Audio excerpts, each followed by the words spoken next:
आप लोग हमें रोज वीडियो में देखते हैं, हमारी बातें सुनते हैं, चर्चा देखते हैं, विचारों से जुड़ते हैं, लेकिन अब सिर्फ देखना ही नहीं, अब आमने सामने मिलने का मौका है, और वो भी किसी साधारण कार्यक्रम में नहीं बल्कि राष्ट्रवादियों के कुंभ में। द जयपुर डायलॉग्स लेकर आ रहा है कोंकण समिट, मुंबई 21 मार्च को। थीम है अनब्रेकिंग इंडिया। इस वैचारिक संगम में आपके साथ होंगे आदि अचिंत, अभिजीत चावड़ा, अभिषेक तिवारी, एक्स मुस्लिम साहिल, भाषा सुंबली, तहसीन पूनावाला, सुशील कुलकर्णी, प्रभाकर सूर्यवंशी, प्रतीक बोराडे और भी कई प्रतिष्ठित वक्ता। जहां विचार होंगे, संवाद होगा और अटूट भारत के भविष्य पर गंभीर मंथन होगा। रजिस्ट्रेशन लिंक नीचे दी हुई है और स्क्रीन पर दिए गए QR कोड को स्कैन करके भी आप आसानी से रजिस्टर कर सकते हैं। देरी मत कीजिए, आइए रजिस्टर करिए और इस वैचारिक संगम का हिस्सा बनिए।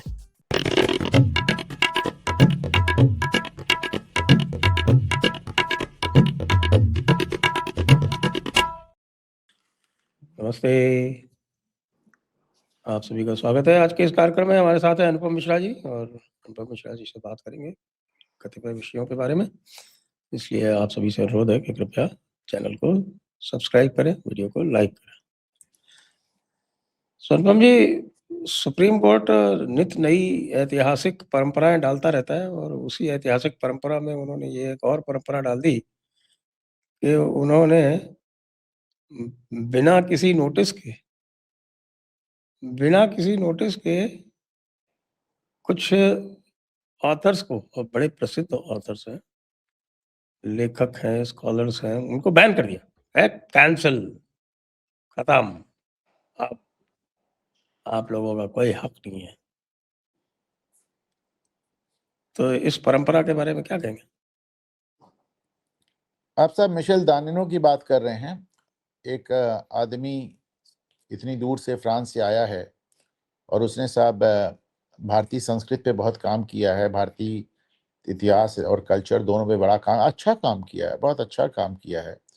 और उनको एक तरह से स्केप गोट बना लिया गया इस पूरे मामले के लिए, जिसमें आपने NCERT की एक किताब में करप्शन इन जुडिशरी मेंशन कर दिया। पहली बात तो करप्शन इन जुडिशरी मतलब संसद में एक महाअभियोग चल रहा है, इससे बड़ा कौन सा प्लेटफॉर्म होगा। संसद को भी आप बैन कर दीजिए, सांसदों को भी बैन कर दीजिए, इससे बड़ा और कौन सा प्लेटफॉर्म होता है भारतीय पार्लियामेंट, भारतीय संसद से बड़ा। दूसरी बात, ये देखिए, न्याय का कुछ नैसर्गिक सिद्धांत है, उसमें किसी भी व्यक्ति को उसका बचाव का एक मौका दिया जाता है। आपने किसी की बात सुने बगैर केवल NCERT से ही नहीं, भारत सरकार और राज्य सरकारों, तमाम राज्य सरकारों के जितने प्लेटफॉर्म है, सबसे उनको बैन कर दिया। मतलब ये अपने आप में बड़ा एक हिस्टोरिकल प्रेसिडेंट सेट किया है सुप्रीम कोर्ट ने, जो मुझे कहने में कोई संकोच नहीं कि लॉ और इक्विटी दोनों ही पैमानों पर पूरी तरह गलत है, पूरी तरह गलत है। आपने किसी एक व्यक्ति को बिना बचाव का मौका दिए आपने उसको पूरे देश में बैन कर दिया। मतलब आप सोचे, आज शब्बीर शाह को जमानत दी है सुप्रीम कोर्ट ने। शब्बीर शाह जैसा आदमी, उसके राइट्स के बारे में सोचा जा रहा है कि साहब मुकदमा तेज नहीं चल रहा है तो आप शब्बीर शाह को जमानत दे दीजिए। उमर खालिद को बहन की शादी के लिए जमानत मिलती है, शर्जील इमाम को भाई की शादी के लिए जमानत मिलती है, अल फतह यूनिवर्सिटी के मालिक को बीबी की देखभाल के लिए जमानत मिलती है, और मिशेल जैसा आदमी जिसने इंडियन नॉलेज सिस्टम पे इतना ज्यादा काम किया है, उसको आप बगैर सुने केंद्र और राज्य के सभी प्लेटफॉर्म पे बैन कर देते हैं। पहली बात तो मुझे लगता है सरकार को इसका विरोध करना चाहिए थी कि नहीं, आप नहीं, मतलब अब समय आ गया है कि वकील खड़े हो, सरकार खड़ी हो और सुप्रीम कोर्ट को बताए कि नहीं, ये आप कर सकते हो और ये आप नहीं कर सकते। आपने जो पश्चिम बंगाल में न्यायिक अधिकारियों को आपने एडमिनिस्ट्रेटिव काम में लगा दिया, वो भी प्रेसिडेंट सेट हो गया, वो भी प्रेसिडेंट सेट हो गया। आप देखिए ना, कुछ चीजें हैं जो मुझे लगता है कि सरकार फिर बनी किस लिए। कल जस्टिस पारदीवाला ने एक जजमेंट दिया जिसमें उन्होंने एक मर्सी किलिंग अलाउ किया, मर्सी डेथ अलाउ किया।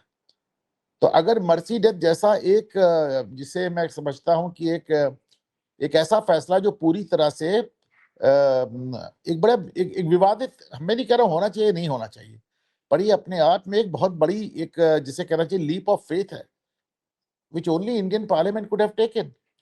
ये होना चाहिए या नहीं होना चाहिए तो 140 करोड़ लोग के नुमाइंदे मिलकर तय करेंगे ना। How can the supreme court decide that? तो मुझे लग रहा है कि ये कई मायनों पे आप देखें सुप्रीम कोर्ट जो काम कर रही है, एक वो सरकार का काम उसने फिर अपने हाथ में ले लिया, उसने एग्जीक्यूटिव का काम जुडिशरी ने ले लिया है। बी मतलब 142 के नाम पे वो किसी भी हद तक जा रहे हैं और कुछ भी कर रहे हैं। मुझे ये फैसला बिल्कुल पसंद नहीं आया संजय सर। हाँ, आज तो उन्होंने वो मध्य प्रदेश हाई कोर्ट ने किसी को फांसी की सजा दी थी 5 साल की बच्ची के साथ में रेप और मर्डर के लिए, उसके ऊपर भी रोक लगा दी। You know every sinner has a future, but Michel Danino doesn't have a future anymore. Future भी नहीं है, पास्ट भी मतलब उसका उसका तो आपने प्रेजेंट भी छीन लिया, प्रेजेंट भी छीन लिया आपने उसका। वैसे मैं बार बार कह रहा हूं कि ये न्याय के नैसर्गिक सिद्धांतों के विरुद्ध है कि किसी शख्स को बिना सफाई के, बिना सुने गए आपने एकदम ब्लैंकेट बैन लगा दिया उसके हाथ। फिर कह रहा हूं ये फैसला लॉ पे भी गलत है और इक्विटी पे भी गलत है। तो बेसिक प्रिंसिपल्स ऑफ ज्यूरिस्प्रूडेंस के अगेंस्ट है। मैं तो कह रहा हूं कि लॉ के भी खिलाफ है और इक्विटी पे भी गलत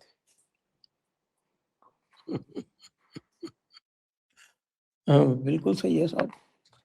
थोड़ी बात कर लेते हैं हमारी ममता दीदी के बारे में। ममता दीदी को क्या हो रहा है? ममता दीदी जो है वो 4 दिन के धरने पे बैठ के और उसके बाद उठ के खड़ी हो गई हैं और धमकियाँ दे रही हैं कि 1 सेकंड में सबको उड़ा दिया जाएगा अगर वो नहीं रही तो। क्या कहना चाहती? मैं यही कह सकता हूं कि ममता दीदी के पास जो यूरेनियम था वो 90% तक एनरिच हो गया है। 1 सेकंड में उन्होंने अपना यूरेनियम 90% तक एनरिच कर लिया, वेपन ग्रेड कर लिया है। 1 सेकंड में तो तभी मारेगी वो, क्योंकि ओवैसी भाई भी 15 मिनट मांगते हैं। ओवैसी भाई भी 15 मिनट मांगते हैं, वो 1 सेकंड में हिंदुओं को विनाश कर रही हैं। तो मतलब क्या न्यूक्लियर बॉम्ब छोड़ेंगी, क्या करेंगी? लेकिन ये अपने आप में इतनी घटिया, इतनी बेहूदी बात है। मैं इन शब्दों का प्रयोग कम ही करता हूं, पर इतनी घटिया, इतनी बेहूदी बात है कि भारत का एक चुना हुआ मुख्यमंत्री खड़े होके अपनी जनता को धमकी दे रहा है कि अगर हमको तुमने हटाया तो तुम सब मार डाले जाओगे। उसके पीछे पीछे खड़ी होकर महुआ मोइत्रा कहती हैं कि जो आदमी हमें वोट नहीं देगा उसको बंगाल में नहीं रहने दिया जाएगा। मतलब बंगाल आपकी बपौती है? किस तरह की बातें हो रही हैं? मैं सिर्फ यही कह सकता हूं ममता की इस बात को सुनकर कि कहीं न कहीं ममता मन ही मन चुनाव हार चुकी हैं और ये उनका फ्रस्ट्रेशन है। उस दिन भी जो परसों वो ये बात है उन्होंने कही, इसलिए कही कि सुबह-सुबह उन्होंने अपनी जो राज्यसभा भेजा है, जिस मेनका गुरुस्वामी जो वो एलजीबीटी वाली क्यू है, वो जो वकील हैं, उन्होंने खड़े होके एक नए सिरे से एसआईआर को शुरू करने का प्रयास किया चीफ जस्टिस की कोर्ट में। चीफ जस्टिस भड़क गए कि मेरे पास बंगाल के अलावा कोई और काम नहीं है क्या? तो ममता बनर्जी को लगा मेरा आखिरी दांव भी असफल हो गया। कपिल हार गए, अभिषेक हार गए, मेनका हार गई, मैं खुद जाके काला दुपट्टा लगा के वकालत कर आई, मैं भी हार गई। तो हाँ, मुझे लगता है कि कहीं न कहीं वो मानसिक रूप से उन्होंने डिफीट कंसीड कर दी है। एक बात और जो मुझे नज़र आता है कि 4 दिन के ममता के धरने में पहले दिन के बाद अभिषेक बैनर्जी नज़र नहीं आए। मैं ये बात बार-बार कह रहा हूँ कि ममता बनर्जी के तमाम इस तरह के 24 में जब धरना हुआ तो भी गायब थे। जब ममता बनर्जी को ईडी की सूचना अभिषेक बैनर्जी ने दी थी, लेकिन जब ममता बनर्जी ईडी से 2-2 हाथ और पटका-पटकी करने पहुंची, तो अभिषेक साथ नहीं गए। क्योंकि अभिषेक को लगता है कि ममता तो सिर्फ चुनाव हारेंगी, उनका तो जो बिलियंस का एम्पायर खड़ा हो गया है बिजनेस का, उनको लग रहा है मैं तो सब कुछ हार जाऊं। तो ऐसे मौकों पे वो ममता बनर्जी से लगातार दूरी बना लेते हैं। और एक बात और देखने की कि बंगाल का वो वोटर जो ममता बनर्जी के पीठ पीछे भी उन भाजपा को वोट डालने में डरता है कि ममता दीदी को पता चल गया तो क्या होगा, वो वोटर आज ममता दीदी के सामने प्लेकार्ड लेके प्रदर्शन कर रहा है, उनकी सभा में प्रदर्शन कर रहा है। ममता को पुलिस बुलाकर उनको पकड़वाना पड़ता है। तो हालात बदल रहे हैं संजय जी। जी, जी, जी, वो तो लग रहा है क्योंकि अ, ममता दीदी ये नहीं समझ पा रही हैं कि जो ये जुडिशियल ऑफिसर्स करेंगे वो ये क्या करेंगे? क्योंकि अपने ऑफिसर्स का तो था भी धमका-धमकू के उनको कुछ पीछे से कह के और उनको 12 महीने की जगह 13 महीने की सैलरी वगैरह दे के वो उनको तो वो इन्फ्लुएंस कर लेती थी। लेकिन इनका क्या होगा ये तो पता ही नहीं चल रहा। अब नहीं तो एक सवाल मेरा भी बनता है आपसे इस पे। मैं एक सवाल मैं भी पूछ लेता हूँ कि जो जुडिशियल ऑफिसर्स का आप जिक्र कर रहे हैं, इनको लेके हमारे चीफ जस्टिस ने बड़ी तल्ख टिप्पणी की थी कि अपने जुडिशियल अधिकारियों के खिलाफ एक शब्द वो नहीं सुनेंगे, टॉलरेट नहीं करेंगे। पर यहाँ वो तो तो हम दिख देख रही है, रहे हैं वो कि तो इनटॉलरेंस पर सभी यहाँ जगह तो दिख हम रही देख है। रहे हैं, हाँ, पर यहाँ तो केजरीवाल सीधे हाईकोर्ट की जज पे आरोप लगा रहे हैं कि निष्पक्ष नहीं है। इसका क्या होगा? नहीं, वो केजरीवाल तो केजरीवाल है। देखिए आप, वो एनसीईआरटी का एक छोटा सा जो चैप्टर था जिसमें कोई भी आक्षेप नहीं था जुडिशरी पे, मैंने आपको पढ़ के सुनाया था पिछली बार, कोई भी किसी तरह का कोई आक्षेप नहीं था, उसको लेके ही भड़के हुए। ऐसा लगता है उन्होंने पढ़ा ही नहीं। हालांकि एक चीज जरूर की है, एक चीज जरूर की है, उसके लिए उनको क्रेडिट देना चाहिए कि साहब उन्होंने ये कहा है कि यदि ये जो तीनों लोग हैं, यानी मिशेल दानिनो, वो सुपर्ण जी हैं, और आलोक प्रसन्ना जी, ये तीनों लोग जो हैं यदि चाहें तो वो अम, आ सकते हैं कोर्ट के सामने। ये लिबर्टी उन्होंने दी है उनको कि वो नहीं, ये कोर्ट में अपना लिबर्टी तो पक्ष अगर वो कर नहीं सकते भी हैं। देते, ये लिबर्टी तो वो नहीं भी देते, तो भी रिट का अधिकार तो था ही उनके पास भाई। जब तक वो लिबर्टी बैन ही ना कर देते वो, तब तक ऐसा तो आदेश नहीं कर सकते थे ना कि हमने आदेश कर दिया, खबरदार ये सुप्रीम कोर्ट के आसपास फटके भी ना। ये तो आप मान के नहीं, चलिए। आजकल तो 142 में कुछ भी हो सकता है। हाँ, ये भी आजकल 142 में कुछ भी हो सकता है। तो शायद इसीलिए 142 वाले राष्ट्रपति का जो प्रश्न था, उस पे सुप्रीम कोर्ट ने कोई क्लियर कट जवाब ही नहीं दिया।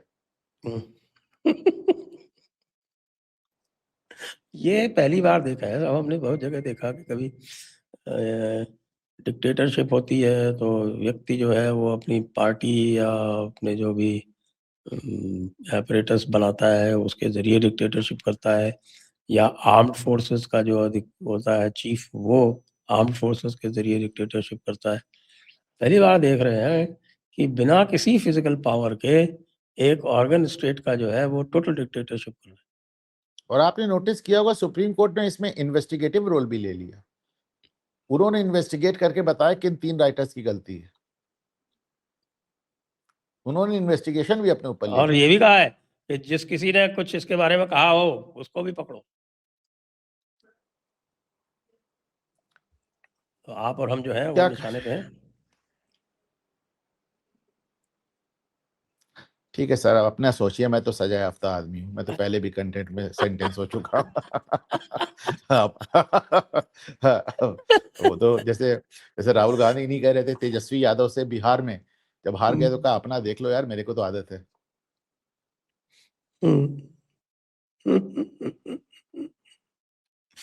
ये तो है साहब। लेकिन ये जो नाटक हुआ अभी यहाँ पे नो कॉन्फिडेंस मोशन का, उसके बारे में क्या कहना? बढ़िया है। अगर कोई कल मैं किसी अपने शो ऑप्टिक्स की वजह से किया गया था तो ऑप्टिक्स भी नहीं हो पाया उसमें। ऐसे ही है। राहुल गांधी ने स्टालिन के साथ मिलकर जस्टिस स्वामीनाथन के खिलाफ भी नो कॉन्फिडेंस चलाया हुआ है। उन्होंने इम्पीचमेंट चलाया हुआ है। खड़गे के राज्यसभा में खड़गे के खिलाफ, सॉरी, वो धनखड़ के खिलाफ ला चुके हैं आप नो कॉन्फिडेंस। लोकसभा में स्पीकर के खिलाफ ले आए। चीफ इलेक्शन कमिश्नर के खिलाफ रोज ही नो कॉन्फिडेंस है, मीडिया से चलाते रहते हैं। मतलब कमाल की बात है, देश की कोई बॉडी नहीं बची जिसके खिलाफ अब तक ये नो कॉन्फिडेंस या इम्पीचमेंट ना लाए। लेकिन एक जो सचमुच का इम्पीचमेंट चल रहा है जस्टिस यशवंत वर्मा के खिलाफ, उसमें कपिल सिब्बल उनके बचाव में खड़े हैं। दुनिया भर के इम्पीचमेंट, दुनिया भर के नो कॉन्फिडेंस, और जो वास्तव में चल रहा है, जहां नोट मिले हैं, वहां पे कपिल सिब्बल बचाव में खड़े हैं। और देखा आपने इन लोगों की जितनी बातें थी, भाई इन्होंने अपनी बात ही कही, और सत्ता पक्ष से उनको वैसे रूबरू तुर्की बतुर्की जवाब भी मिला। अब उन्होंने एक दूसरा मुद्दा उठाया, गैस की कमी का। अब ये एक पूरा कांग्रेस इकोसिस्टम मिलकर पूरे देश में एक ऐसा पैनिक फैलाने का प्रयास कर रहा है। जैसे हमने देखा कोविड के दौरान भी देखा कि किस तरह विपक्ष बजाय अपनी जिम्मेदारी निभाने की पैनिक को बढ़ाने का प्रयास कर रहा था। अब मैं देख रहा हूँ गैस को लेकर ही पैनिक को बढ़ाने का प्रयास कर रहे हैं। तो ये बहुत दुखद है, लेकिन अब क्या ही किया जाए, अब यही विपक्ष मिला है हमें। यही विपक्ष मिला है, लेकिन फिर भी ये विपक्ष का ये तो होता है ना कि अब वो अपनी अ, स्वीकार्यता बढ़ाने का प्रयास तो करता ही रहता है। भाई ये तो बात मैं बार बार कहता हूँ कि विपक्ष का मतलब विकल्प होता है, विपक्ष का मतलब विरोध नहीं होता है। विपक्ष का काम है कि वो अपने आप को सरकार के विकल्प के रूप में प्रेजेंट करे कि देखिए अगर आप इस सरकार को हटा देंगे तो हमको लाइए, हम बेहतर काम करेंगे। तो अनफॉर्चुनेटली इन्होंने विपक्ष का मतलब विकल्प ना समझ के विपक्ष का मतलब विरोध, वो भी अंधा विरोध समझ रखा है।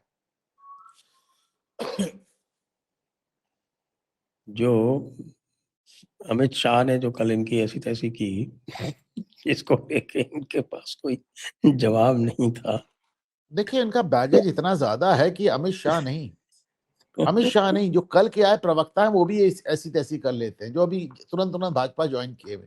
आपके पास बैगेज इतना ज्यादा है, इतना अधिक बैगेज है जिसकी कोई सीमा नहीं।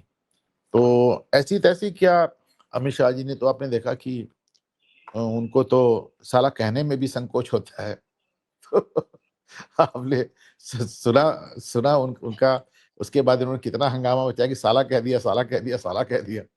तो इतना बोले मुझे तो साला कहने में भी संकोच होता है। तो ये दिखाता है कि इस तरह का डायलॉग दिखाता है कि कहीं ना कहीं अमित शाह उनको मानसिक रूप से बहुत हल्के रूप में ले रहे हैं।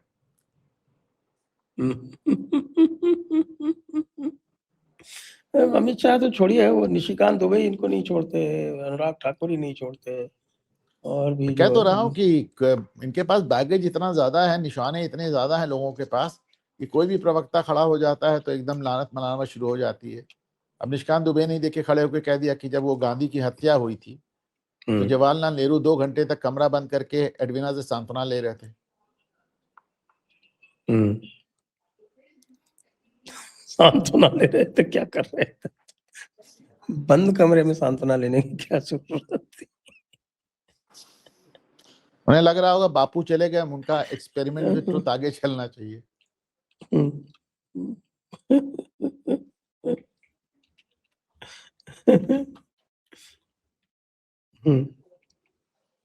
नहीं तो ऐसा तो क्या है, उनको बार बार जो है वो बेचारे नेहरू जी की कभी बदनामी कराते हैं, कभी इंदिरा जी की कराते हैं, कभी राजीव जी की कराते हैं।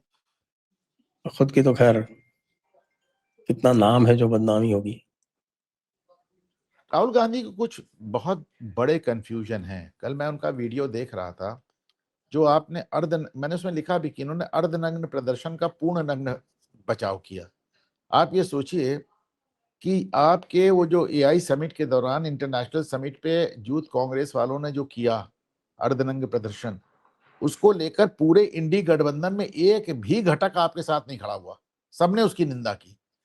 तो मुझे लगा था कुछ राहुल गांधी को समझ में आया होगा कि यार ये मैंने ऐसा क्या कर दिया कि मेरा हर सहयोगी मुझसे चिटक गया। परंतु जिस प्रकार कुटिल स्माइल के साथ, कुटिल मुस्कान के साथ वो इसका श्रेय ले रहे थे, तो ये देखकर मुझे समझ आया कि राहुल गांधी की बेसिक अंडरस्टैंडिंग में बड़ी कमी। ये अब कोई नई बात तो है नहीं, बेसिक अंडरस्टैंड। हाँ, नई बात नहीं है, लेकिन हर बार इस तरह की हरकतों के साथ वो और रेखांकित हो जाती है।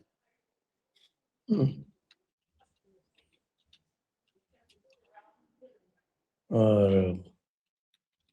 अभी तो वो पैनिक फैलाने में लगे हुए हैं किसी तरह से कि सब पैनिक हो जाए, एलपीजी नहीं है, एलपीजी नहीं है। पूरा इकोसिस्टम लगा है, सिर्फ राहुल गांधी नहीं, पूरा इकोसिस्टम लगा है पैनिक फैलाने में। आज सुना है सऊदी अरब का एक जहाज बचाता चला आया स्ट्रेट ऑफ हॉर्मुज से निकल के, काफी तेल लेकर आ गया है। तो जो हमारे पास स्टॉक था उसमें कुछ और भी बढ़ोतरी हुई है। 1,33,000 टन, 1,33,000 1,00,000 टन कोई ज्यादा नहीं हुआ, कहीं 1 मिलियन बैरल। उधर आप देखिए कि Russia strait of Hormuz use ही नहीं कर रहा है, समय लगेगा, पर वो रशिया को तो आपने देखा है कि उसने सिंगापुर, इंडोनेशिया जाते हुए जो उनके शिप थे उनको घुमा के भारत भेज दिया। तो मुझे लगता है कि ये जो पैनिक वाला मामला है, ये ख्वाब इनका पूरा हो नहीं पाएगा।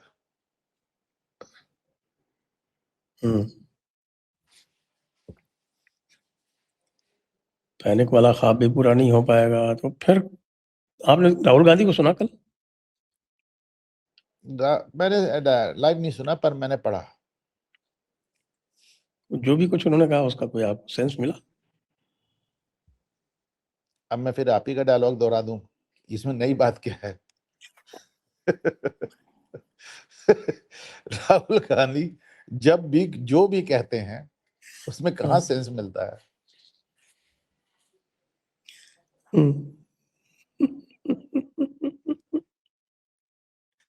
तो फिर किसी वही बात आ एक जाती है अलग कि भाई किसी एक भाई अलग जो मुझे है। कभी-कभी लगता है एक अलग लेवल पे राहुल गांधी का दिमाग सक्रिय है। शायद हम लोगों को वहां तक पहुंचने में भी सदियों लगेंगी। किसी अलग एकदम एक अलग लेवल पे वो सोचते विचारते हैं। मुझे तो जो कोई भी पार्टी होती है, आपने शुरू में कहा कि भाई जो भी विरोधी पार्टी होती है, जो लीडर ऑपोजिशन होता है, वो अपने आप को विकल्प के रूप में प्रस्तुत करता है।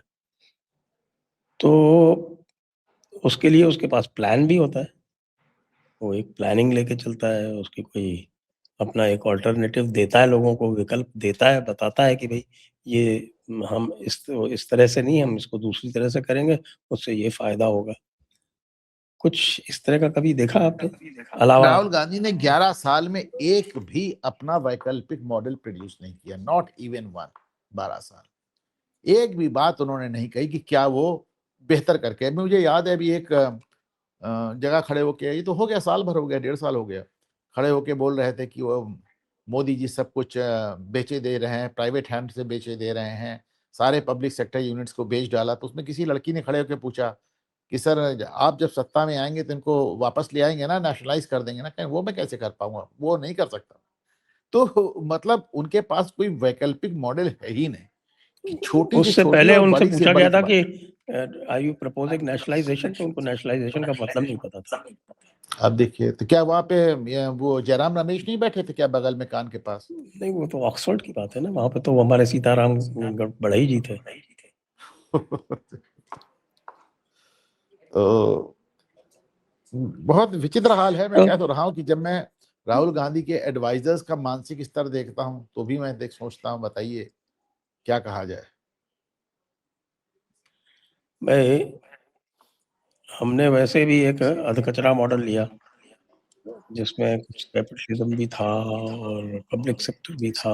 Public sector was to command the heights of the economy, ये सारी चीजें लेके बनाया। उसके बाद पता चला कि साहब पब्लिक सेक्टर जो है वो हमारे रिसोर्सेस खा रहा है, तो हमने लिबरलाइज किया मजबूरी में, क्योंकि हम बैंकरप्ट होने वाले थे। लेकिन राहुल गांधी के पास ऐसी कोई क्लैरिटी नहीं है, वो केवल ये अपोज करते रहते हैं कि आप पब्लिक सेक्टर को प्राइवेटाइज मत कीजिए, या उनको जो है वो मार्केट में मत जाने दीजिए।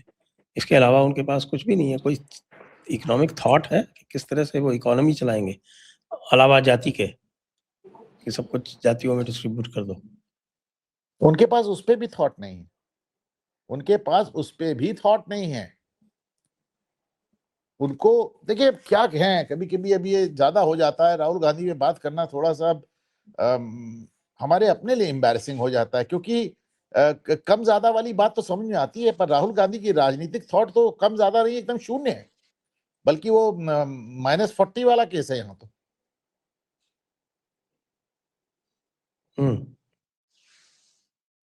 पर इनका भी एक ऐसा आरक्षण है हिंदुस्तान की राजनीति में कि -40 हो, माइनस इस समय -95 चल रहे हैं। 95 चुनाव हार चुके हैं, तो -95 पे भी वो सबसे युवा और सबसे शानदार नेता बने हुए हैं। सोचिए इनका क्या गजब का आरक्षण है। अभी तो एक जीतेंगे ना, अभी 4 और हारेंगे 5 में से, लेकिन एक तो जीतेंगे ना। अभी राज्यसभा में आप देखिए क्या होगा। मुझे लग रहा है इस बार खड़गे साहब की नेता प्रतिपक्ष का मामला गड़बड़ा जाएगा। मामला बिल्कुल सही है, आपने तो सही पकड़ा, क्योंकि इन्होंने, इनके 7 सदस्य थे, ये जो प्रेजेंट राउंड हो रहा है 37 का, इसमें इनके 7 सदस्य थे, तो 5 7 में रह से गए सब। एक तो इन्होंने छोड़ ही दिया। 6, ये 6 लड़ रहे हैं, हम्म। इन्होंने 6 सदस्यों को लड़ाया है, और हरियाणा और हिमाचल दोनों जगह हालत खराब है। भाई इस बार ये हरियाणा 2 में तो हार पिछले गए 2 और बार से एक नहीं गड़बड़ाया लड़ाया। मामला। हाँ? हरियाणा में तो 2 बार लगातार, पहले सुभाष चंद्रा वाला हुआ, फिर जैन वाला हुआ। दोनों बार इनका मामला गड़बड़ हुआ। हरियाणा, उसमें हिमाचल में भी आपने देख लिया क्या मामला है। एक दो, अच्छा आप इसीलिए जब हिमाचल प्रदेश से कहा गया, सोनिया गांधी को ऑप्शन दिया गया राज्यसभा के लिए, भाई तुम रहने दो, मैं राज्यसभा चली जाऊंगी। दूसरी बात ये देखिए, एक बड़ी गजब की चीज नजर आ रही है कि कर्नाटक से लेके, तमिलनाडु से लेके, हिमाचल से लेके, हर जगह राहुल गांधी किसी को इम्पोज करना चाहते हैं तो पहले सवाल वहां से आता है कि साहब लोकल आदमी लेंगे, आपका इम्पोज आदमी नहीं लेंगे। बेचारा वो पवन खेड़ा सोनिया गांधी जी चिट्ठी लिखा के यहाँ से लेके चेन्नई तक टहल आया, स्टालिन तैयार नहीं हो उसके लिए। कहते जो होगा लोकल होगा आदमी। अब ये नहीं चलेगा कि पंजाब से आएंगे सरदार मनमोहन सिंह और असम में मकान किराया लेके अपने आप को असम का बताएंगे, फिर दिल्ली पे राज करेंगे, ये नहीं चलेगा। और मैं क्या, तो ठीक है, ये एकदम ठीक भी है। ये तो ठीक है, ये तो ठीक है। लेकिन ना अगर 24 ही रह गए, ये 2 हार गई है क्रॉस वोट में, तो एलओपी गए खड़गे जी क्या करेंगे? और अगर एलओपी गया तो खड़गे जी का भी तो टर्म खत्म हो रहा है, हो सकता है इनको दोबारा राज्यसभा भी ना लाया जाए। नहीं, खड़गे जी की तो स्थिति खराब ही है। और अगला जो राउंड होगा 2026 में 2 राउंड है ना, एक 37 का, एक 38 का, टोटल 75 सीटें खाली हो रही। तो ये जो दूसरा राउंड होगा, तो दूसरे राउंड में तो और स्थिति खराब होगी, उसमें तो यूपी जैसी स्टेट्स आएंगी, इनका कुछ भी नहीं है। तो ये और बुरी तरह से इनके उसमें से और भी कम हो गए। केरला का मेरे ख्याल से इसी राउंड में है या अगले राउंड में? अब उस सरकार से 2 मंत्रियों ने खड़े होके, 2 लोगों ने खड़े होके, बल्कि कल कांग्रेस को सजेशन दिया कि प्रियंका को बुलाओ, राहुल से नहीं संभल रहा है। अब तो मैं देख रहा हूँ सरकार से इस तरह के सजेशंस आने लगे। अच्छा देखिए, प्रियंका के साथ भी इन्होंने क्या गेम किया। वो इकलौती महासचिव हैं जिनके पास कोई प्रभार नहीं दिया गया इतने साल में। पहले उनको उत्तर प्रदेश भेज दिया गया, जहां 35 साल से उत्तर प्रदेश में कांग्रेस की सत्ता नहीं आई थी। जब वहां पे लड़की हूं लड़ सकती हूं कह के हार गई, तो उनको आसाम भेज दिया गया, जहां पे कांग्रेस की हार सुनिश्चित है। जहां जीत होनी होती है, जहां नजर आ रहा है कि पार्टी जीत सकती है, केरल में वो उसको उस चार्ज को राहुल गांधी लीड कर रहे हैं। और जहां हार सुनिश्चित है, वहां प्रियंका को भेजा जा रहा है। पहले यूपी भेजा गया, फिर आसाम। एक ही प्रदेश का उनको प्रभार नहीं दिया गया। तो देखिए, सबसे बड़ी राजनीति तो राहुल गांधी प्रियंका के खिलाफ कर रहे हैं। ये गलत बात है, अच्छी बात नहीं है, बताइए। अभी मुक्तेश्वरानंद जी का धरना कैसा चल रहा है? मुक्तेश्वरानंद जी के धरने में कोई टर्नअप नहीं हुआ। किसी पत्रकार ने पूछ लिया कि आपका तो फ्लॉप शो है, तो बोले अरे ये धरना है कि शराब की दुकान की लोग दौड़े चले आएंगे। तो मुक्तेश्वरानंद जी वो गजब की बात करते हैं भाई। इससे ज्यादा भीड़ थोड़ी ना होगी, शराब की दुकान थोड़ी ना है। तो ये हुआ कि 2000 जो आप खाली कुर्सी किसके लगवाया आपने, अगर आपको मालूम था भीड़ नहीं आएगी तो।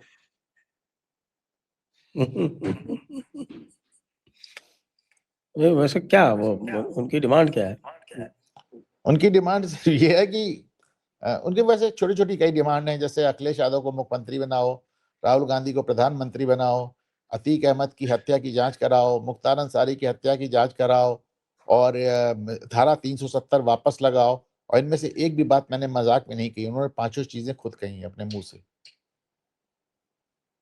क्या फिर से बताइए साहब, इंटरेस्टिंग लग रहा है। 370 भी वापस लानी है?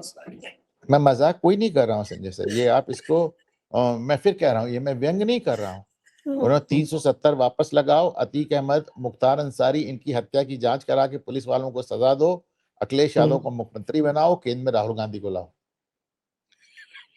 ये उनकी ये 5 मांगे उनकी, ये उनकी धर्म संसद से 5 मांगे निकली हैं। साहब ये काम तो 142 में हो सकता है। और गोहत्या की बात कर रहे हैं, गोहत्या पूरे पूरे देश में बैन है। जहां पे गाय कट रही है पश्चिम बंगाल, वहां वो जाने को तैयार नहीं है। वैसे जाने को तो अयोध्या भी तैयार नहीं है, जाने को तो मथुरा भी तैयार नहीं है, बनारस में रहते हुए काशी विश्वनाथ दर्शन करने को जाने को तैयार नहीं होते हैं। वो लखनऊ में राजनीति कर रहे हैं इस समय। उन्हें लगा कि अखिलेश यादव दिल्ली चले गए तो नेता विपक्ष में ही हो जाऊं। लेकिन मामला तो कुछ जच नहीं रहा, तो उल्टा ही पड़ रहा है। तो क्या कैसे चलेगा ऐसे? तो इतना महान संत जो है वो इस तरह से उसको उपेक्षा कर दी जाए। महान संत पे बड़े गंभीर आरोप हैं। जोक्स असाइड, मेरा अपना मानना है कि कोई भी जज हो, कोई भी बेंच हो, कोई भी कोर्ट हो, अगर नाबालिग बच्चे आके कोर्ट में रोएंगे और कहेंगे हमारे साथ यौनाचार किया गया है, दुराचार किया गया है, तो उनकी गवाही मानना फिर बड़ा, मतलब उस गवाही को खारिज करना बहुत मुश्किल हो जाएगा। जब तक जब तक वो अरविंद केजरीवाल जैसा केस ही ना हो, जहां पे उन्होंने कह दिया कि जो भी सरकारी गवाह बना है उसकी मैं बात ही नहीं सुनूंगा।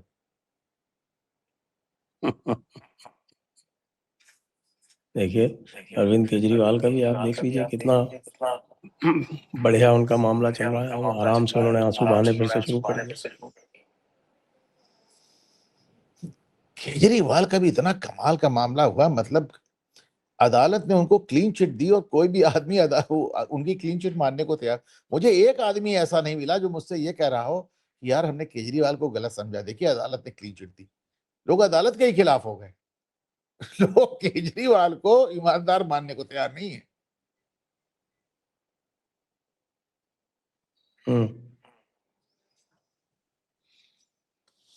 एक और आपके यूजीसी को लेके साहब के संतों की सभा में बड़ी विचित्र स्थिति उत्पन्न हुई, जहाँ पे साक्षी महाराज बैठे हुए थे और साध्वी ऋतुम्बरा जी भी नाराज हो गई।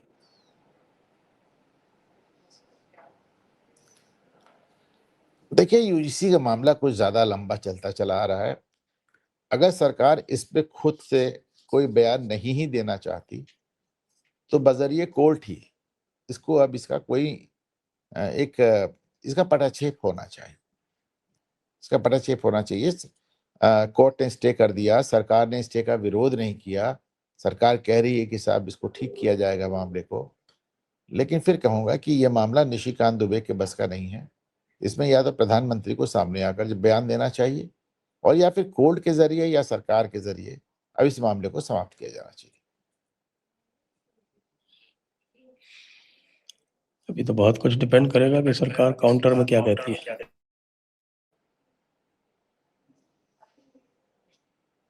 चलिए देख लेते हैं, काउंटर भी देख लेते हैं, काउंटर भी आ ही रहा होगा। 19 तारीख को आ गई। Let us not guess, counter देख लें हम लोग। मुझे नहीं लगता कि सरकार अपने वर्तमान नियमों के साथ टिके रहने की जिद करेगी। जी, स्थिति तो ऐसी है। तो आइए, आज आपको जल्दी जाना है तो आज कुछ समाचार यहीं समाप्त करते हैं। सभी दर्शकों को बहुत बहुत धन्यवाद, अनुपम जी को भी बहुत बहुत धन्यवाद। जय हिंद, जय भारत, वंदे मातरम। वंदे मातरम।